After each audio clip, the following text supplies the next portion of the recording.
breaking the code of silence. What do you see the difference now being a counselor than how you used to be as a police officer? Certainly, I think within the counseling profession, I think we're all somewhat of, we like to help others. And I think within counseling, there's this thing in our society, and it's called narratives, cultural narratives, social narratives, and things of that nature. And these narratives contain scripts.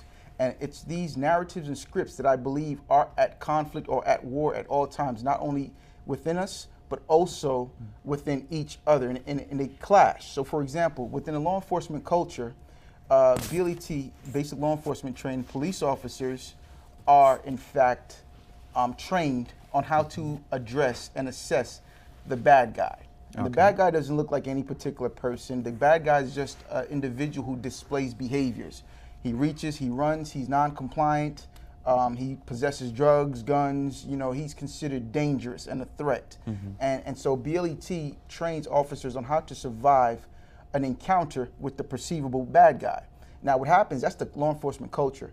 What happens now in mainstream culture or the societal conditioning, with this, you have this concept called trap music, right? Okay. And I reference the music a lot in the book and how it conditions our young black males and whoever's willing to listen. It conditions them to, in fact, participate in the narrative associated with trap music behavior. Okay. But one of the things that's not being discussed or being recognized or highlighted as the issue is that these narratives that these young black males are mimicking or mirroring from the trap music clashes with the BLET bad guy behaviors. So okay. What happens is mainstream society takes these BLET bad guys behaviors and subscribes into the population nestled within that trap music culture, and then you have kids who emulate this culture, and then next thing you know, there's a crash collision course of narratives and scripts that play into the hands of each other. Okay. Amir, I'm gonna ask you a question. How does it feel like having a father who's an author? Feels great. What does your father mean to you? It means a lot, because he makes funny jokes, and he tells me he loves me every day, because I know he's my father, and I will always do something for him, because if he says something to me to do something, I would do it because he's my father. And that's great. That's great. The young kids in the community, they need to see someone like yourself out here, willing to come on the show, because this is an exciting moment not only for your father, but yourself. Breaking the code of silence.